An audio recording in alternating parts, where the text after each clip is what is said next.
Jo som Antoni Marimon Riutort, professor titular d'Història Contemporània de la Universitat de les Illes Balears.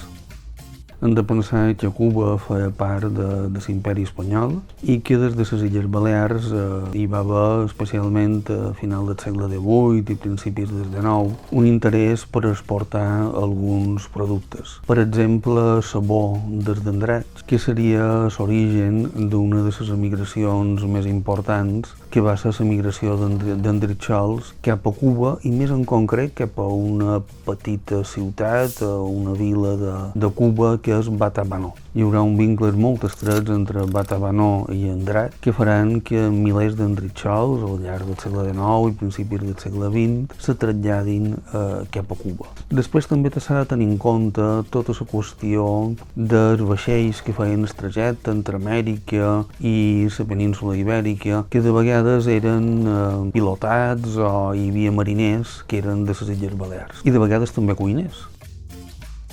De totes maneres sí que és prou gran perquè quan es creï el Centre Català de l'Havana s'especifiqui que els mallorquins o els balears també hi formaran part d'aquest centre. Passat 4 o 5 anys, la migració balear va ser prou potent perquè es creï el Centre Balear de l'Havana. I en anys posteriors, això era 1885, en anys posteriors aquest centre se va estenguent i va creant, diguéssim, com a sucursal a diversos indrets de Cuba, entre ells, naturalment, Batabanó i també Santiago de Cuba, on ja feia temps que hi havia una presència balear d'una certa importància. Clar, i aquí mos hauríem de demanar en què se dedicaven aquests illencs, no? De què feien feina? Bé, en primer lloc, de mariners. Això és una cosa com a bastant clara. I els andritxols hi juguen un paper important. Després, de pescadors i, en concret, els andritxols se van especialitzar en la pesca de l'esponja a Batabanó, que això era una cosa que en aquell moment donava molt de recursos econòmics. Però després també trobaríem altres ocupacions i, encara que pugui semblar un poc sorprenent, no a la costa, sinó a l'interior de Cuba. La producció de carbó va donar feina a bastant de mallorquins. Hi ha mallorquins de la Serra de Tramuntana, per exemple, d'Esporles, que se'n van a Cuba no per fer feina en res relacionat amb la mà, sinó en l'interior, en el bosc, en la producció de carbó vegetal. I després també n'hi ha d'altres que se dediquen a oficis diversos, no? Des de fuster fins a piquer-parader, a sabater, que a Mallorca hi havia molt de sabaters, també hi ha algun periodistes, qualque metge. La cosa, a mesura que avança el segle XIX, se va diversificar. Segurament des que havien arribat més primerencs i que s'havien integrat molt a la vida cubana, sorgirà un fenomen que és molt peculiar i és l'incorporació a les files independentistes d'unes quantes desenes de mallorquins. Tenim documentada la presència de 2 dotzenes de, crec que són mallorquins i un eivissenc, a l'exèrcit independentista cubà que va liderar en Antonio Maceo i després en Máximo Gómez. Això és una prova de la integració absoluta dins la vida social i cultural cubana. D'altra banda, també s'ha d'esmentar que en aquest conflicte hi va haver milers de mallorquins reclutats per l'exèrcit espanyol que van ser enviats en diverses trameses, en diverses tongades allà a Cuba per lluitar precisament contra aquest aixecament independentista. N'hi va haver alguns que se varen destacar, però la figura sense cap dubte més destacada va ser la del general mallorquí Valerià Weiler i Nicolau, que va arribar a ser el capità general i el governador general de l'illa de Cuba entre 1896 i 1897 i que precisament se va destacar per la seva duresa a l'hora de combatre el moviment independentista. Cuba, a 1898, primer de tot, que els independentistes, molt d'ells d'origen, bé, tots ells d'origen espanyol pràcticament, sempre havien dit que feien la guerra en el govern espanyol, no en el poble espanyol. No era una guerra contra els espanyols, era una guerra contra el centralisme espanyol. Evidentment, sabem que hi havia una resistència a ser enviat a l'exèrcit. Per començar, hi havia pròfugs i desertors. Hi havia gent que quan se feia el sorteig per veure que te tocava ni se presentava. Que quan demanaven on era, ningú sabia dir on era. Que de vegades quan cercaven un poc més resulta que havien optat per emigrar, precisament. Una de les causes de la migració és no fer servei militar. Això és un element important de tot el segle XIX i principis del segle XX. És vera que també hi havia un poc de tot. Hi havia gent que tornava de la migració per presentar-se en el servei militar, però també és vera que hi havia casos diferents. I així mateix han documentat persones tan angoixades.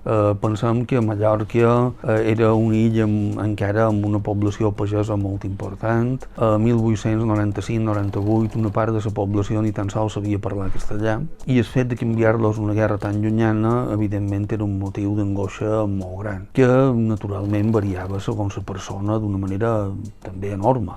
Però tenim constatat casos de suïcidis de soldats que els havia tocat fer servei i que a més els havia tocat anar a Cuba, Puerto Rico o Filipines. Tenim documentades manifestacions de lo que se deien els repatriats, dels soldats repatriats, a Palma i fins i tot a pobles de l'interior de Mallorca.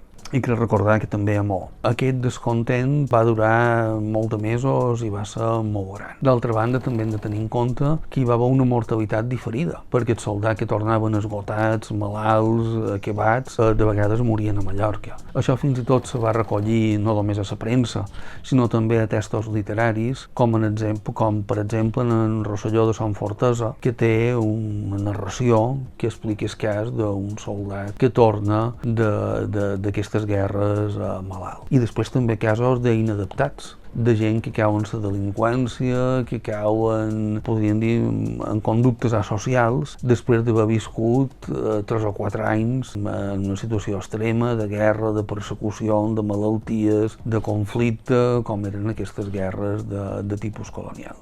No hi va haver un èxode massiu de la població espanyola i tampoc de la població balear. En conseqüència, aquesta migració, no tota, però en bona part, va continuar a Cuba. A més, una Cuba que no era governada per les autoritats independentistes, sinó per Estats Units, que evidentment no distingien gaire entre els cubans independentistes i els cubans espanyolistes, cosa que bé se queixaren els independentistes. Això va fer que, a principis del segle XX, la migració no només no s'aturi, sinó que s'incrementa molt, perquè Estats Units va dur una prosperitat a Cuba. Estats Units va dur unes inversions econòmiques molt importants, va eliminar la febre groga, aquestes malalties que eren terribles per tots els europeus que desembarcaven en el Carib, i va ocasionar un creixement econòmic molt gran. És aleshores quan emigren mils i mils d'illencs. Això permet un creixement molt gran de la casa balear que se dedicarà, com ja havia fet, a ampliar les seves tasques de beneficència. I serà en aquest moment